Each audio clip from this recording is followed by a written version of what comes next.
Pada video kali ini, saya akan membahas tentang mitos dan fakta mengenai anak berkebutuhan khusus atau yang sering kita sebut dengan ABK. Sampai saat ini masih banyak masyarakat yang memiliki pemahaman yang kurang tepat tentang anak berkebutuhan khusus atau ABK.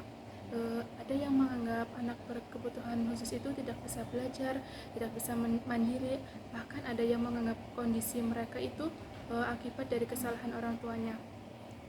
Lalu, apakah anggapan tersebut benar? Mari kita bahas bersama agar kita memiliki pemahaman yang lebih tepat dan dapat menciptakan lingkungan yang lebih inklusif bagi anak berkebutuhan khusus tersebut. Di lingkungan masyarakat, anak berkebutuhan khusus masih sering mengalami stigma dan diskriminasi. Misalnya nih, ketika ada anak autis yang sulit melakukan kontak mata atau memiliki perilaku yang berbeda dari anak lain, masyarakat seringkali langsung memberikan label sebagai anak nakal atau tidak bisa diatur. Selain itu, sedikit dari orang tua yang merasa malu ketika memiliki anak berkebutuhan khusus karena takut mendapatkan penilaian yang negatif dari lingkungan sekitarnya. Jadi akibatnya beberapa anak berkebutuhan khusus itu tidak bisa mendapatkan kesempatan yang sama dalam pendidikan, pergaulan sosial maupun pengembangan potensinya. Padahal setiap anak itu memiliki hal yang sama untuk bertumbuh, belajar bersama, dan berkembang sesuai dengan kemampuannya masing-masing. Kurangnya pemahaman inilah yang kemudian memunculkan berbagai mitos yang beredar di masyarakat. Jadi faktanya anak berkebutuhan khusus itu tetap dapat belajar dan berkembang, hanya saja itu mereka membutuhkan metode, media, dan pendekatan yang sesuai dengan kebutuhannya.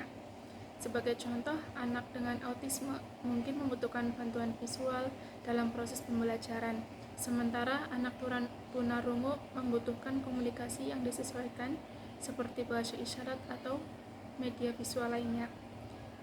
Dengan dukungan yang tepat, banyak anak berkebutuhan khusus itu yang mampu berprestasi di bidang akademik maupun non-akademik. Setiap anak berkebutuhan khusus itu memiliki karakteristik yang berbeda-beda. Ada anak yang mengalami hambatan pada aspek tertentu, tetapi kelebihan pada aspek lainnya. Contohnya nih, ada beberapa anak autis itu memiliki kemampuan luar biasa dalam bidang seni musik, matematika, atau mengingat informasi tertentu. Jadi oleh karena itu tidak boleh menilai kemampuan seseorang itu hanya berdasarkan keterbatasannya. Jadi fakta kondisi anak berkebutuhan khusus itu dapat dipengaruhi oleh beberapa faktor. Ada faktor genetik, kondisi neurologis, komplikasi saat kehamilan atau persalinan maupun faktor kesehatan lainnya. Sehingga tidak tepat jika masyarakat itu menyalahkan orang tua atau kondisi yang dialami anaknya. Yang lebih penting adalah bagaimana keluarga, sekolah, dan masyarakat dapat bekerja sama untuk mendukung perkembangan anak tersebut. Jadi faktanya bagi ABK itu yang mampu hidup mandiri, bekerja, bahkan memiliki prestasi yang membanggakan. Kemandirian anak sangat dipengaruhi oleh pendidikan, pelatihan keterampilan, dukungan keluarga, dan lingkungan yang mendukung. Semakin banyak kesempatan yang diberikan kepada mereka, semakin besar pula peluang mereka untuk berkembang secara optimal. Sebagai masyarakat, kita juga perlu menghargai perbedaan yang dimiliki setiap anak, tidak memberikan label negatif, memberikan kesempatan yang sama dalam pendidikan dan aktivitas sosial, menggunakan bahasa yang sopan dan menghormati martabat mereka, lalu mendukung terciptanya lingkungan yang ramah dan inklusif.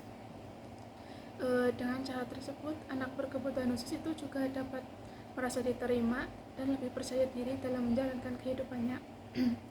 Dalam konteks pendidikan inklusif, guru BK atau konselor itu memiliki peran yang sangat penting. Yang pertama itu konselor memberikan layanan bimbingan kepada anak berkebutuhan khusus itu agar mereka dapat mengembangkan potensi yang dimiliki serta meningkatkan kepercayaan diri. Yang kedua, konselor membantu guru dan orang tua memahami karakteristik anak berkebutuhan khusus sehingga dapat memberikan pendampingan yang tepat. Yang ketiga, konselor juga berperan dalam mengurangi stigma dan bullying melalui program edukasi kepada siswa maupun masyarakat. Yang keempat itu konselor juga membantu menciptakan lingkungan sekolah yang lebih inklusif aman dan nyaman bagi seluruh peserta didik tanpa terkecuali. Jadi dengan adanya peran konselor, diharapkan anak berkebutuhan khusus itu dapat memperoleh dukungan yang optimal dalam proses perkembangan mereka. Dari pembahasan tadi kita dapat memahami bahwa banyak anggapan yang beredar di masyarakat tentang anak berkebutuhan khusus ternyata hanyalah mitos. Anak berkebutuhan khusus bukanlah anak yang harus dikasihani atau dijauhi. Mereka adalah individu yang memiliki potensi, hak, dan kesempatan yang sama untuk berkembang seperti anak lainnya.